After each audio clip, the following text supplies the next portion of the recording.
Welcome back to my channel. நாம் இன்னைக்கு என்ன செஞ்சு பார்க்க போகிறோம்னா air fryer KFC buttermilk chicken நாம் செய்ய போகிறோம். வீடியோக்குள்ளே போய் பார்க்கலாம் இதை எப்படி செய்கிறதுன்ட்டு. நாம் இப்போ ஃபஸ்ட்டு சிக்கனை மேரினேட் பண்ண போகிறோம். அதுக்கு நான் 3/4 கப் அளவுக்கு இது எடுத்திருக்கேன், மோர் எடுத்திருக்கேன்.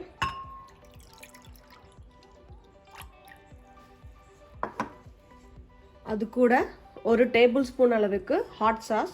நீங்கள் ஹாட் சாஸ் இல்லைன்னா விட்டுறலாம்.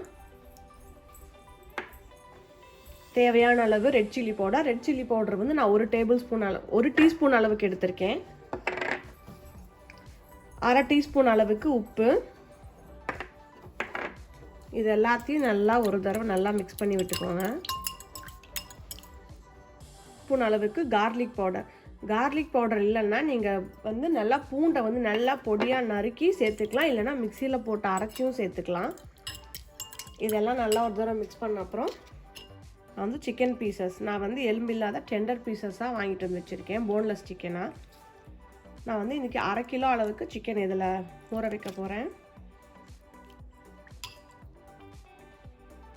இதை நீங்கள் ஒரு நாள் முன்னாடியே ஊற வச்சிங்கன்னா தான் உங்களுக்கு சிக்கன் நல்லாயிருக்கும். நம்ம கடையில் வாங்குகிற மாதிரியே இருக்கும். KFCயில் வாங்குகிற சிக்கன் டெண்டர்ஸ் மாதிரியே இது நல்லாயிருக்கும். இதை ஒரு தடவை நல்லா மிக்ஸ் பண்ணி விட்டுட்டு இதை நல்லா கவர் பண்ணி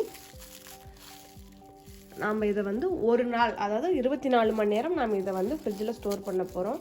இது நல்லா மேரினேட் நல்லா இது உள்ளே ஏறினா தான் உங்களுக்கு டெண்டர்ஸ் நல்லா ருசியாக இருக்கும், நம்ம கடையில் வாங்குகிற மாதிரியே. இதை நாம் இப்போ ஃப்ரிட்ஜில் வைக்கலாம். ஒரு நாள் கழித்து இதை நாம் சமைக்கலாம்.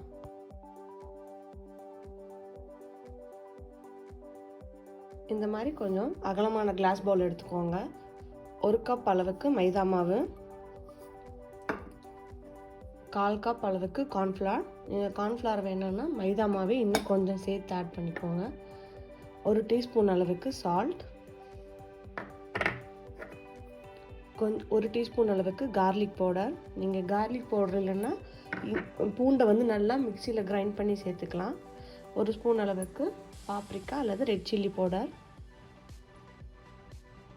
இது எல்லாத்தையும் நல்லா மிக்ஸ் பண்ணிக்கோங்க. இதை ரெடி பண்ண உடனே நம்ம பட்டர் மில்கில் ஊற வச்சுருக்கக்கூடிய சிக்கன் பீசஸை இதில் ஒரு தடவை நல்லா போட்டு கோட் பண்ணி எடுத்துக்கலாம். நீங்கள் இதை ஆயிலையும் ஃப்ரை பண்ணிக்கலாம். இந்த மாதிரி லைட்டாக கோட் பண்ணிக்கோங்க. இந்த மாதிரி கோட் பண்ணி ஒன்றோட ஒன்று ஒட்டாத மாதிரி இந்த மாதிரி தூரம் தூரமாக வச்சுருங்க.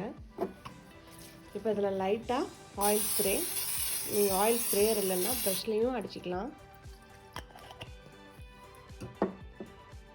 ஹீட் 360-70 வச்சுக்கோங்க. மோடு பார்த்தீங்கன்னா சிக்கன் மோட். இந்த மாதிரி ப்ரெஸ் பண்ணி நான் பாருங்கள் சிக்கன் மோடுக்கு கொண்டு வந்துட்டேன். ஃப்ரைஸை நான் 18 மினிட்ஸ் குக் பண்ண போகிறேன். இதை மிடில் 9 நிமிஷத்துக்கு வெளியே எடுத்து திருப்பி விட்டு திரும்ப குக் பண்ணணும். இப்போ நம்ம இதை நல்லா க்ளோஸ் பண்ணியாச்சு. இதை ஆன் பண்ணிடலாம்.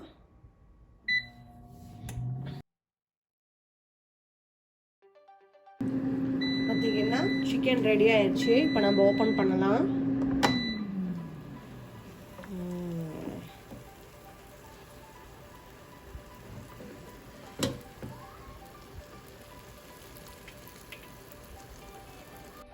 நம்ம சிக்கன் ரெடியாக இருக்கு பாருங்க.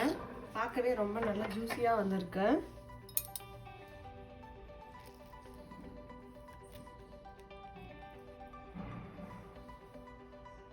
உங்களுக்கும் இந்த ரெசிபி பிடிச்சிருந்தா நீங்களும் இதை வீட்டில் ட்ரை பண்ணி பாருங்கள். ட்ரை பண்ணி பார்த்துட்டு எனக்கு கமெண்ட் பண்ணுங்கள்.